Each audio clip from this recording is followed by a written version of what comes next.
वहाँ जाकर अभिनव शाम को होने वाली पार्टी के लिए तैयार होने लगा। उसे हरदेव और उसके आदमियों का डर नहीं था। वो जानता था कि अनन्या पहले से काफी मुश्किल में थी और वो अपनी वजह से उसकी मुश्किलें और नहीं बढ़ाना चाहता था। अभिनव के पास ले देकर सिर्फ एक ब्लेजर था, वो भी उसके पापा का। वो जगह जगह से फटा और उधड़ा हुआ था, लेकिन जब अभिनव ने उसे पहना तो उसकी खूबसूरती ने ब्लेजर की सारी कमियां ढक दी। अभिनव का अंदाजा सही था। अनन्या का घर काफी बड़ा था। वो एक अमीर परिवार की लड़की थी।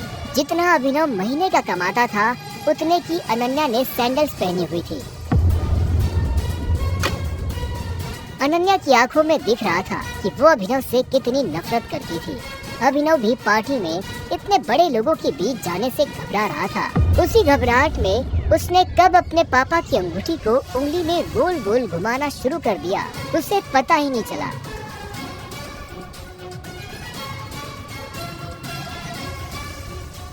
इस अंगूठी को उतार दो प्लीज, बहुत गंदी लगती।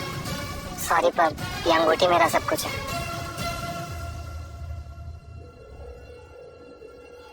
अकरम का घर किले जैसा था, जिसके चारों तरफ बाउंसर्स बंदूकें लिए खड़े थे। जैसे ही अनन्या और अभिनव अंदर आए तो इतने में उसकी नजर देवेन से टकरा गई।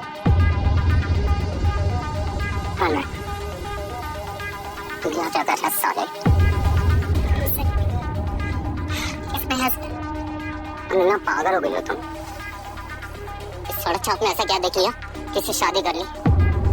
संभाल के बात कर, नहीं तो क्या कर लेगा तू? बोल रहा क्या कर लेगा? देवेन भी तैश में आ गया। अभिनव उसके ऊपर हाथ उठाने ही वाला था। इतने में उन दोनों का झगड़ा देख पार्टी का ऑर्गेनाइजर अकरम वहाँ पहुँच चुका था। क्या हो रहा है यहाँ?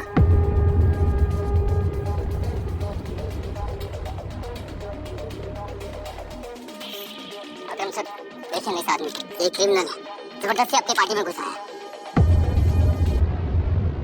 इधर आओ।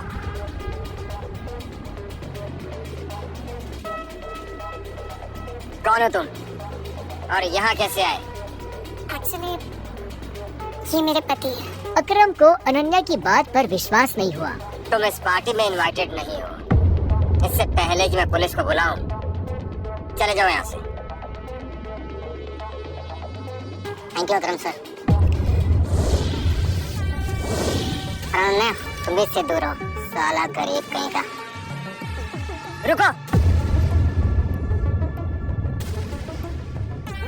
अकरम भागते हुए अभिनव के पास गया और उसकी अंगूठी को देखने लगा।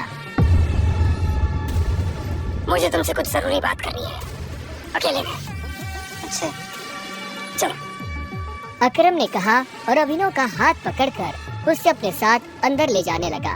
अनन्या, देवेन, सनी और पार्टी में मौजूद बाकी लोग ये देख हैरान हो गए थे।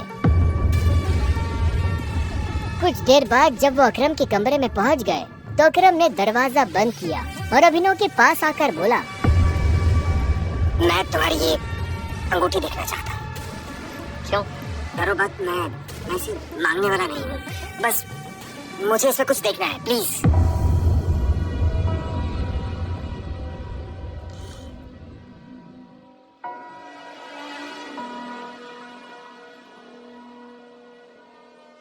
टाइगर?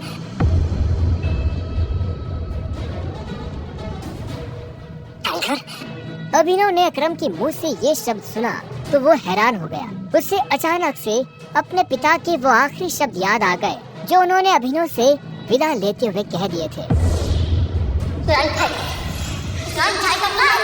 लेकिन अभिनव हैरान था। उससे समझ नहीं आ रहा था कि अकरम ये सब कैसे जानता था। आखिरकार मैंने तुम्हें ढूंढ ही लिया टाइगर। टाइगर? हाँ, 18 सालों से मैं तुम्हें ढूंढने की कोशिश कर रहा हूँ। तुम हमारे टाइगर हो, हमारी हजारों करोड़ों की एम्पायर के वारिस, जिसे हम 3 दोस्तों ने मिलकर शुरू किया था। मैं, तुम्हारे पापा संजय गढ़वाल और राणा अग्निहोत्री। वो देखो। इतना कहते ही अकरम ने दीवार पर टंगी एक तस्वीर की तरफ इशारा कर दिया जिसमें संजय, अकरम और राणा तीनों मौजूद थे। राणा को देख अभिनव को झटका लगा। उसकी आंखों के सामने वो सपना फिर से हरा हो गया जो वो हर सुबह देखकर उठता था। उस रात अभिनव के पिता को जिस आदमी ने गोली मारी थी वो